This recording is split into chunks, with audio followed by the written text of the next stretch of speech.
Welcome to Vaishnavi online education classes. आज हम H P TET non medical 2000 नवंबर 2021 का फिजिक्स सेक्शन डिस्कस करने जा रहे हैं। इसमें पहला ही क्वेश्चन क्या आया हुआ है, आपने निकालनी है kinetic energy of the body of mass 3 kg।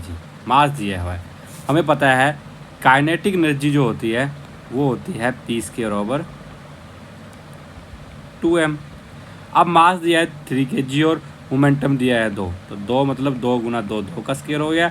2 into M कितना दिया है 3, तो कितना आ जाएगा 2 से 2 कैंसिल, कितना आ जाएगा 2/3 जूल। ये पेपर का one of the most important relation है, ये पेपर में बहुत बार आता है।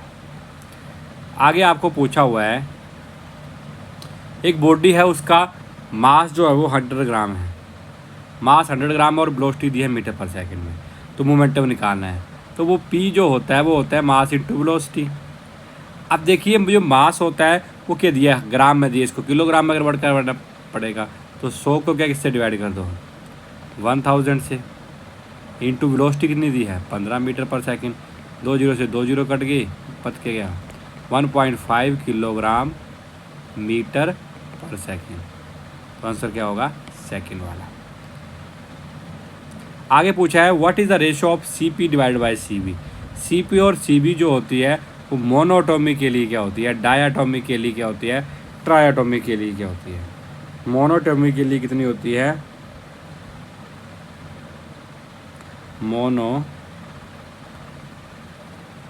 मोनोटॉमी के लिए, मोनोटॉमिक से क्वेश्चन आ जाता है यहाँ पर कि मोनोटॉमी के लिए, डायाटॉमी के लिए, डाया के लिए याद रखना 1.40 होती है, डाया के लिए 1.40 होती है। फिर आपको क्वेश्चन आता है CP और CV की रेशियो, आपको पेपर में क्वेश्चन आएगा CP और CV की रेशियो, आपको पेपर में आएगा CP CV की रेशियो कितनी होती है, ठीक है। आपको पेपर में क्वेश्चन आएगा CP CV मोनोटॉमी के लिए कितना होता है, डायाटॉमी के लिए, तो डायाटॉमी के लिए 1.40 होता है, 1.44 1.66 के लिए होता है, ये मोनो के लिए होता है, ये किसके लिए होता है मोनोटॉमी के लिए होता है, और ये जो होता है ये ट्रायाटॉमी के लिए होता है, किसके लिए ट्रायाटॉमी के लिए। तो आपको पेपर में आ सकता है ये भी क्वेश्चन। आगे पूछा है वेलोसिटी किसके बराबर होती है सिंपल हार्मोनिक मोशन की, तो वो होती है √v=ω(a² - y² के बराबर। ये भी आपको पेपर में क्वेश्चन आ जाता है। सिंपल हार्मोनिक मोशन से काइनेटिक एनर्जी से क्वेश्चन आता है, टोटल एनर्जी से आता है, पोटेंशियल एनर्जी से आता है, वो सारी आपने पढ़नी है। आगे लिखा है prism use to see infrared spectrum. Infrared spectrum के लिए कौन सा प्रिज्म होता है, दैट इज रॉक साल्ट वाला, कौन सा होता है रॉक साल्ट प्रिज्म। आगे पूछा है the average power dispatched in a pure inductor. Pure inductor में एवरेज डिस्पैच क्या होता है 0 होता है। अगर आपको पूछे energy stored in a capacitor, capacitor में जो इंडक्टर में जो एनर्जी स्टोर होती है वो हाफ ऑफ Li² के बराबर होती है, ठीक है। ये भी क्वेश्चन आ जाता है, कई बार इसके ऊपर नंबर किया जाता है। आगे पूछा है what is the material is more elastic. सबसे ज़्यादा इलास्टिक कौन सा होता है क्वार्ट्ज। अगर क्वार्ट्ज ना दिया हो तो आपने लगाना है स्टील। क्वार्ट्ज के बाद अगर आपको ऑप्शन दोनों दिए हैं तो आपने क्वार्ट्ज लगाना है, नहीं दिया है तो स्टील लगाना है। आगे पूछा है light body and heavy body. अभी मैंने बताया काइनेटिक एनर्जी किसके बराबर होती है P²/2m। तो यहाँ क्या दिया है मोमेंटम को कांस्टेंट दिया है, मोमेंटम को कांस्टेंट रखो, इसको छुपा दो, यानी कि यहाँ कुछ नहीं है। इसका मतलब काइनेटिक एनर्जी किसके रिलेशन में होगी, इन्वर्स रिलेशन में, यानी कि kinetic energy is inversely proportional to mass. जिस चीज़ का मास ज़्यादा होगा उसकी काइनेटिक एनर्जी कम होगी, पूछी किसकी ज़्यादा होगी, तो ज़्यादा किसकी होगी जिसका मास कम होगा, तो कौन सा होगा लाइट बॉडी। आगे पूछा है force acting on A particle always perpendicular. जब परपेंडिकुलर होता है तो सर्कुलर होता है, पर क्या है circular. Force on particle always perpendicular the velocity, ठीक है। फोर्स यहाँ लगा रहे हो तो यहाँ परपेंडिकुलर यहाँ आता है, ठीक है। फोर्स और वेलोसिटी के बीच में 90 डिग्री का एंगल होता है, ठीक है। आगे पूछा है the ratio between the electrical to the gravitational force. Gravitational force electro की कितने के बराबर होता है, तो आपको पता है ग्रेविटेशनल कांस्टेंट की वैल्यू पुट करेंगे, फिर वहाँ से डिवाइड करेंगे। जैसे हमें पता है कि ग्रेविटेशनल फोर्स इसकी वैल्यू कितनी होती है 10⁻⁹। फिर किसके बराबर होता है, आपको पता है ग्रेविटेशनल कांस्टेंट किसके बराबर होता है, ग्रेविटेशन की पूछिए तो 6.64 × 10⁻⁻13। अब रेशो किसकी पूछी हुई है, सबसे पहले रेशो उसकी आएगी, किसकी पूछी है यहाँ force of attraction between two electron. Gravitation potential, gravitation की वैल्यू क्या होती है? अब ग्रेविटेशन में आपको क्वेश्चन ऊपर मास, इसका मास क्या होता है अर्थ का, उससे डिवाइड करना पड़ेगा, फिर नीचे इससे डिवाइड करना पड़ेगा। ठीक है, तो आपको पेपर में क्वेश्चन आ जाता है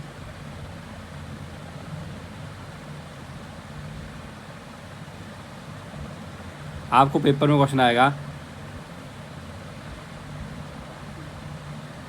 ठीक है, ये भी पेपर में क्वेश्चन आ जाता है। ठीक है, रेशियो ऑफ द ग्रेविटेशनल और इसकी है इलेक्ट्रॉन की, तो इसको डिवाइड करने के बाद यहाँ पर हमें इलेक्ट्रॉन की वैल्यू भरनी पड़ेगी, फिर नीचे ये मास की वैल्यू भरनी पड़ेगी, उनको सभी को डिवाइड करने के बाद आता है 4.25। तो आंसर आपका आ जाएगा 4 × 10⁻32। कितना आ जाएगा? 4 × 10⁻23। 4 × 10⁻42 कितना आ जाएगा? 4 × 10⁻40। तो ये पेपर में क्वेश्चन आ जाते हैं, कई बहुत बार पेपर में क्वेश्चन आता है। आगे लिखा है कैपेसिटर इनफाइनाइट रेजिस्टेंस के लिए होता है। कैपेसिटर डीसी को ब्लॉक करता है, अपने में से डीसी को नहीं जाने देता है, तो कैपेसिटर ब्लॉक डीसी। आगे पूछा है according to Hooke's law. Hooke's law क्या बोलता है? Stress is directly proportional to strain. तो यहाँ क्या दिया है? बोला जब हम क्या कर रहे हैं, हुक्स लॉ बोलता है कि अगर स्ट्रेस को बढ़ाएंगे तो ऑटोमेटिकली स्ट्रेन क्या बढ़ेगा। लेकिन उन्होंने क्वेश्चन को घुमा दिया था, पूछा the ratio of stress and strain. तो स्ट्रेस और स्ट्रेन की रेशियो क्या हो जाएगी? कांस्टेंट के बराबर होती है, के बराबर, तो रिमेन कांस्टेंट। अगर सिंपल पूछा होता तो स्ट्रेस बढ़ेगा तो स्ट्रेन भी बढ़ेगा, अगर स्ट्रेस कम होगा तो स्ट्रेन भी कम होगा।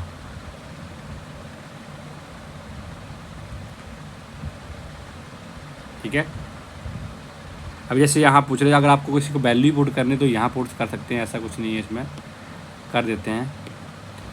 क्या क्वेश्चन देखो यहाँ करेंगे तो क्या आएगा? सबसे पहले हम किसकी वैल्यू भरेंगे? किसकी पूछी है? सबसे पहले इलेक्ट्रिकल टू ग्रेविटेशनल, इलेक्ट्रिकल की वैल्यू भरो और नीचे ग्रेविटेशनल की वैल्यू भरो। ग्रेविटेशनल की वैल्यू जी भर दो, तो ये आ जाएगी 9 × 10⁻9, 1/4 एप्सिलॉन की वैल्यू होती है। नीचे क्या आ जाएगा? नीचे क्या आएगी हमारी ग्रेविटेशनल कांस्टेंट की वैल्यू आएगी 6.67 × 10⁻11। और उसके बाद क्या आ जाएगा? इलेक्ट्रॉन के ऊपर चार्ज, इलेक्ट्रॉन के ऊपर चार्ज होता है 1.6 × 10⁻90। इसका भी स्केयर हो जाएगा, क्योंकि mr स्केयर होता है डिस्टेंस, तो डिस्टेंस यहाँ वहाँ हम क्या करेंगे, यहाँ मास ऑफ द अर्थ भर देंगे, तो उसका भी स्केयर कर देंगे। जब इनको सॉल्व करेंगे तो हमारे पास आएगा 4.2 × 10⁻42। ये अप्रोक्सीमेशन में आंसर है हमारा। ठीक है, आगे पूछा हुआ है कि spokes are used in a cycle. Cycle में स्पोक्स क्यों यूज़ की जाती है? ये क्या करती है? मोमेंट ऑफ इनर्शिया को बढ़ा देती है। देखो I = क्या होता है? mr square. ये क्वेश्चन आ सकता है, R बढ़ेगा तो I भी बढ़ता है। देखो जैसे आपको पेपर क्वेश्चन आ सकता है कि हम क्या करते हैं, जब कोई एक मान लो एक घूमने वाली चेयर पे बैठा हुआ है, अगर वो स्ट्रेचिंग करेगा, हाथों को स्ट्रेचिंग करेगा तो R बढ़ेगा तो मोमेंट ऑफ इनर्शिया भी बढ़ता है। और अगर मान लो आप हाथों को पीछे ले लेंगे तो R क्या हो जाएगा? कम हो जाएगा।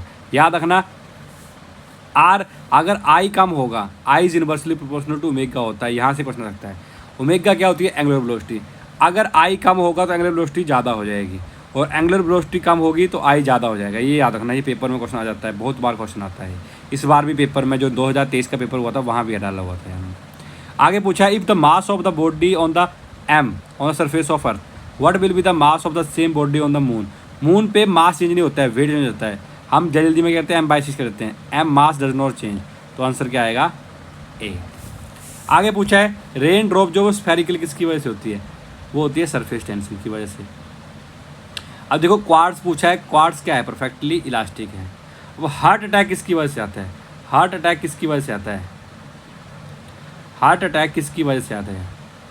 हार्ट अटैक अब लिखा है the sand is dryer than clay.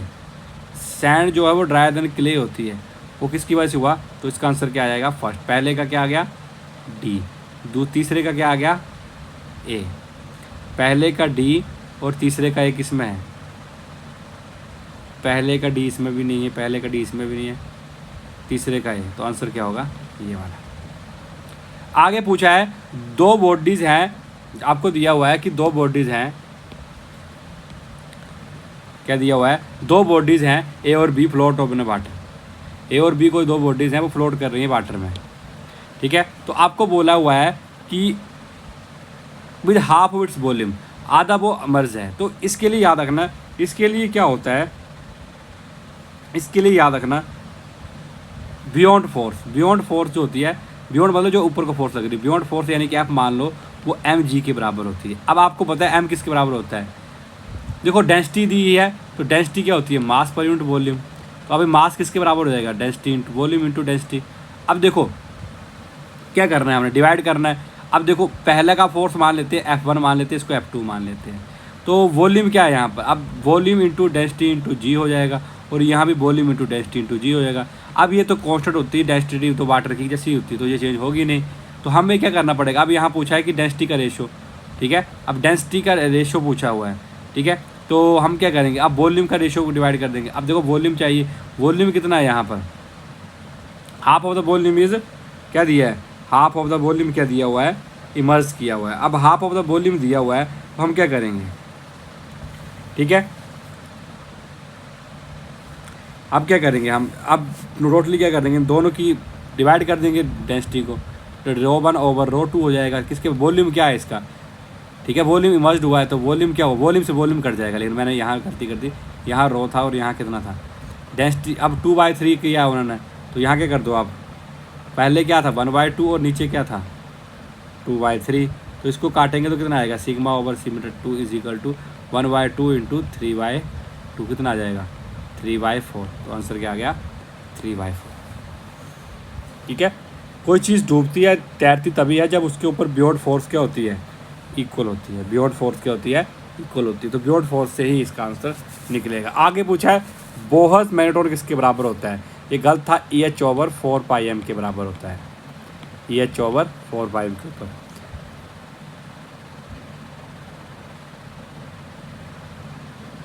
आगे आप ऑप्टिकल फाइबर किससे रिलेटेड होता है, ये कम्युनिकेशन में यूज़ होता है, किस में, कम्युनिकेशन में।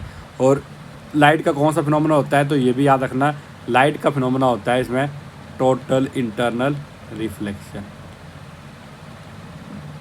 आगे पूछा है एक आदमी 10 मीटर नॉर्थ की तरफ जाता है, मान लो आप ये नॉर्थ हो गया, 20 मीटर गया, फिर वो क्या गया ईस्ट। अब ईस्ट इस साइड को होता है, कितना गया, ये 10 नॉर्थ गया था और 20 ईस्ट गया था। तो डिस्प्लेसमेंट क्या होगी इन दोनों के बीच का, शॉर्टर डिस्टेंस, तो ए और बी के बीच में। तो पाइथागोरस थ्योरम लगाइए, क्या होगा 10 का स्क्वायर प्लस 20 का square is equal to h का स्क्वायर। तो किसके बराबर हो गया, 10 का स्क्वायर 100 हो गया, 20 का स्क्वायर कितना हो गया 400 इज इक्वल टू हाइपोटेन्यूज का स्क्वायर कितना आ गया 500 का स्क्वायर। अब देखो 25 कितना 625, तो 25 तो हो गए नहीं, तो 22.5 करेंगे, तो यही 22.5 का डबल कर देंगे तो 2244 होता है। तो आंसर क्या आ जाएगा ए। आगे बोला है कि दो आपको वेक्टर दिए हुए हैं और आपको पूछा हुआ है कि एंगल निकालना है। तो देखो आपको पेपर में सिंपल क्वेश्चन क्या आता है कि इक्वल वेक्टर के बीच में कितना एंगल होता है, इक्वल वेक्टर के बीच में 0 एंगल होता है।